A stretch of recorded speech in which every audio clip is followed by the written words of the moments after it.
This is the story of a man named Leopold. Leopold wasn't just any man. He was a man of routine, discipline, and overall refinement. This video is sponsored by Artlist. Honey, did you leave the radio on? Leopold's rituals were consistent, his habits deliberate, and his propensities purposeful. Okay, what the heck is going on here? Who's that talking? His habits were not dissimilar Seriously, from I can hear you talking about me. Will you just let me tell this story? I'd really prefer if you didn't. Why? Because frankly, I don't like the sound of your voice. And what's wrong with my voice? You're making me sound like some sort of endangered species. If you're going to tell my story, at least make me sound like some sort of hip party animal. Is this better? No. How about this? All right, that's it. Wait. What are you doing? I'm gonna find you and turn your accursed mic off. Wait, no. And so Leopold took it upon himself to search the bowels of the house, hoping for answers, hoping for vindication.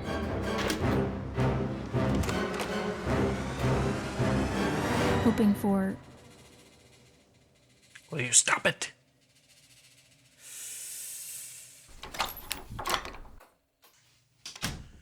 You. I've been waiting for you.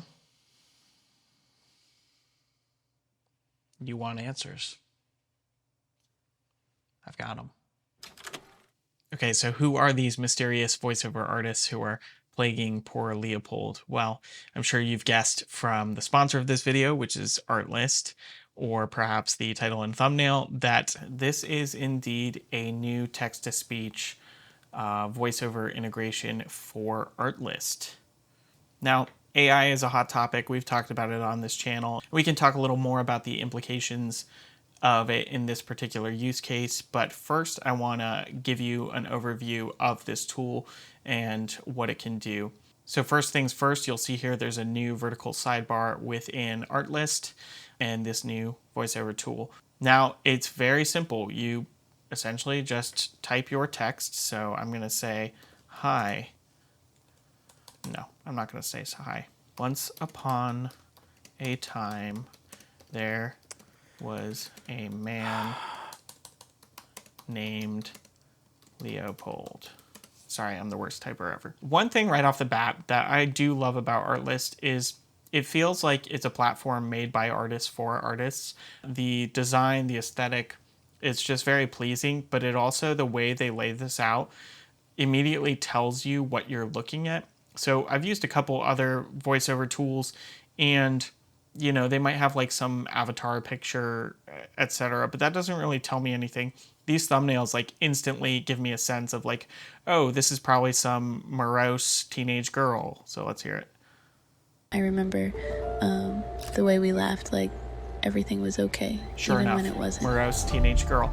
And listen to the way We this thought sounds. love would save us, but it just drifted away. So good. It's got that vocal fry that some of you have made fun of me for having. Sorry. And then we've got like sort of a David Attenborough type voice here. In the heart of the Amazon, a lost tribe thrives in harmony.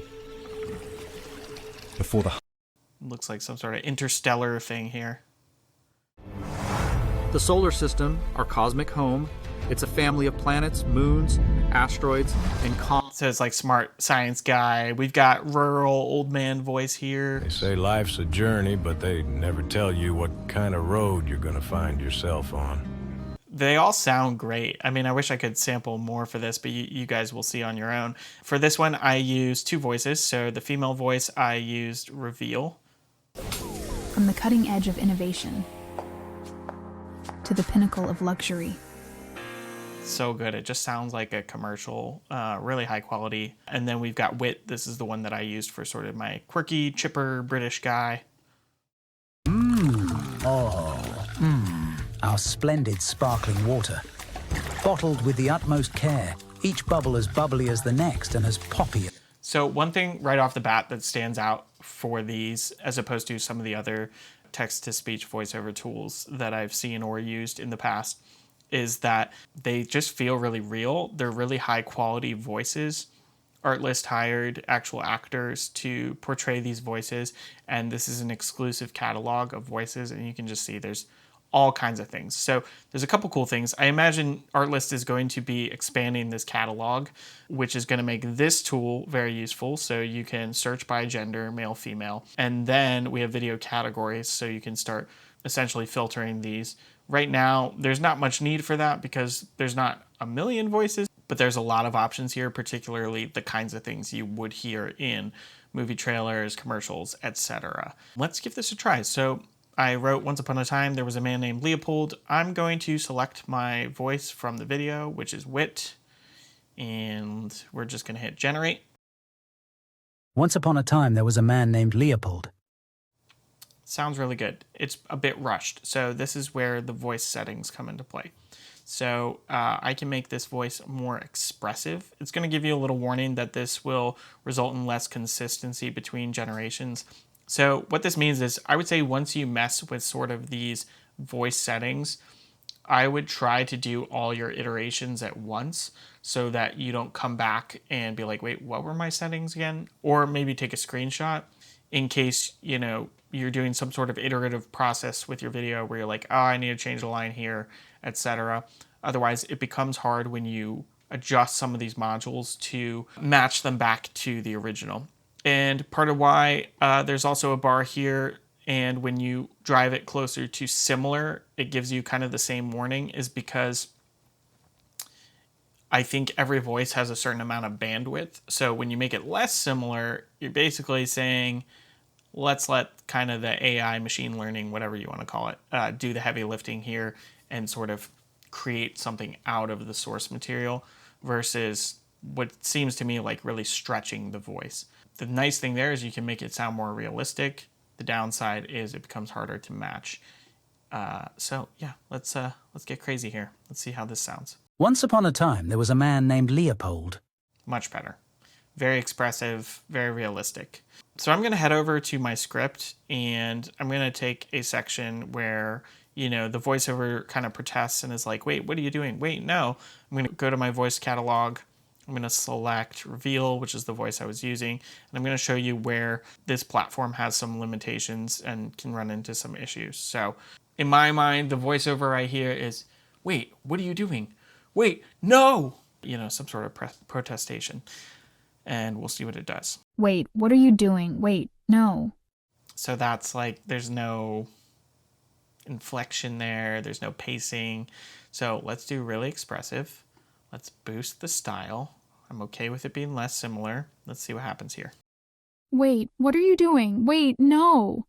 A little bit better. Sometimes you have to kind of adjust the text how you write it.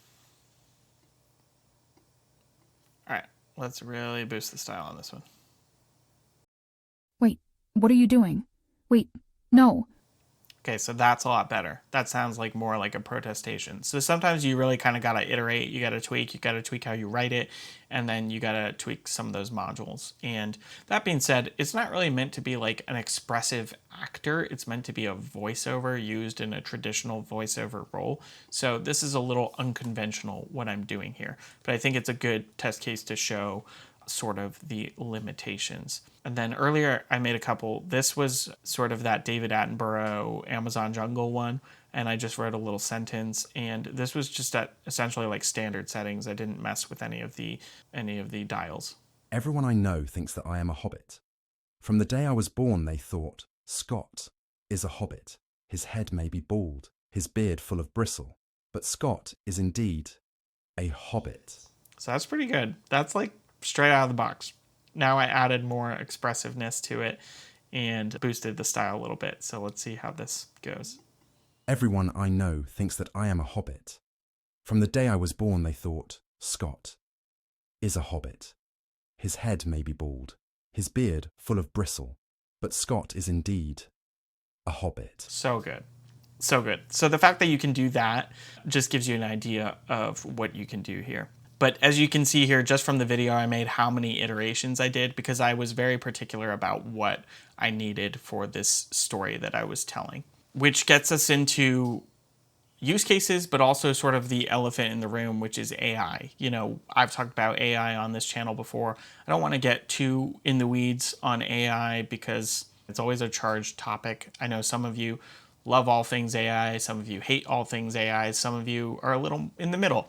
I'm one of those people who I think is more in the middle. I think when AI gives someone like me who doesn't have a ton of money, who's not working for some huge studio conglomerate, more opportunities to efficiently tell stories, that's where I get excited, when it's a tool in a pipeline, when it's used for automation or conceptualization.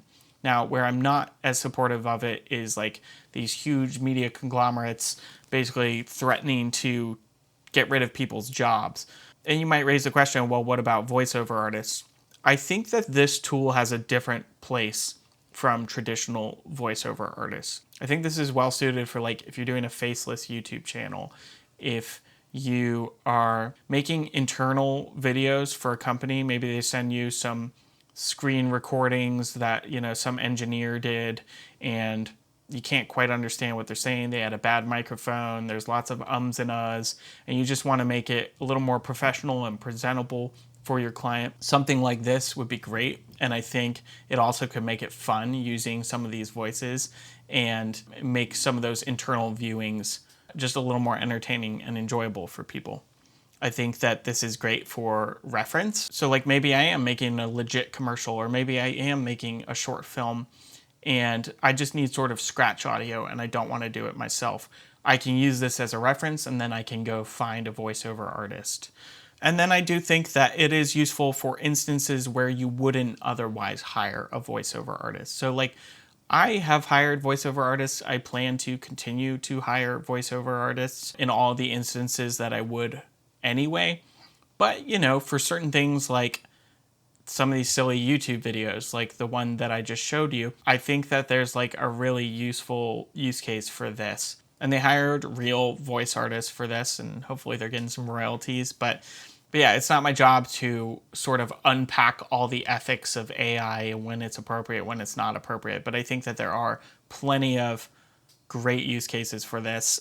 I think that this platform is always very creator focused. It's not like studio focused, it's creator focused. So we're talking low budgets. We're talking content creators who are churning out weekly content. So I think that it's great for that. Now you might be wondering, oh, do I have to pay for this on top of my Artlist subscription that I already have? And the answer to that is no. If you have an Artlist Max subscription, this is rolled in. It will update with your subscription as it is. So when you open up your Artlist Max, you will see this new part of the platform, or you can subscribe to VoiceOver only. So again, it's part of Artlist Max or a separate subscription for VoiceOver only. And if you want to get 2 months free on top of an annual subscription, you should click my link in the bio, and it would be a huge help to me. So thank you again, Artlist, for sponsoring this video. Well, it's very impressive, but I'll thank you to leave narration out of my life. Yeah, sure. No problem. And it was in that moment that Leopold realized his life was suddenly about to come to a close at the sound of those two fateful words, the end.